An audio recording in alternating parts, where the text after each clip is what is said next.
But they're really criticizing science because I represent science. If you're vaccinated, you really don't need to worry about getting it in a way that's serious or transmitting it. That is true. That is correct, Chris. It'll either protect you completely against infection, and the chances are very likely that you'll not be able to transmit it to other people. The risk is extremely low of transmitting it to anybody else. Full stop. Vaccinated people are clearly capable of transmitting the infection. When you're in the middle of an outbreak, wearing a mask might make people feel a little bit better. If people are not wearing masks, then maybe we should be mandating it. I often myself wear 2 masks. And I'm quoting you now, at the population level, masks work at the margins, maybe 10%. To hear that they only work at the margins, maybe 10%, would make a lot of people ask, okay, then why was I wearing a mask? You're really attacking not only Dr. Anthony Fauci, you're attacking science when you say that this is going to go away tomorrow like magic, when you know that there's no chance it's going to just disappear. We hope this just goes away, burns itself out. So my question is, why weren't you straight with the American people about this to begin with?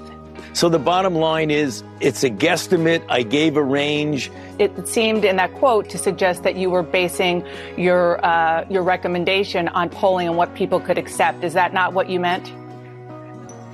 No, I mean, it's a bit of that. We're seeing all of these school closures around the country. Is that the right move for children and families? And I think what's going on right now is generally an appropriate approach. You want to start doing something to socially distance yourself. How dramatic that is, closing schools and doing other things, should be proportionate. It went too far, that particularly for kids who couldn't go to school except remotely, that it's forever damaged them. Well, I don't think it's forever irreparably damaged anyone. The U.S. Surgeon General has called it an urgent public health crisis, a devastating decline in the mental health of kids across the country. According to the CDC, the rates of suicide, self-harm, anxiety, and depression are up among adolescents. And the record will show, Neil, that we didn't recommend shutting everything down. First of all, I didn't recommend locking anything down. I recommended to the president that we shut the country down. And that was a very difficult decision because I knew it would have serious economic consequences, which it did. Yeah. Because if you look at the people that are politicizing me, there's somebody that all the way over on one level. But there are a lot of other people who look upon me the way they should, as a non-political person that I am. They're not doing it because they say they don't want to do it. They're Republicans. They don't like to be told what to do.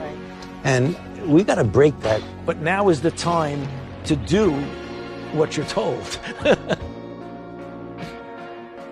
Where did this virus come from, do you think, today?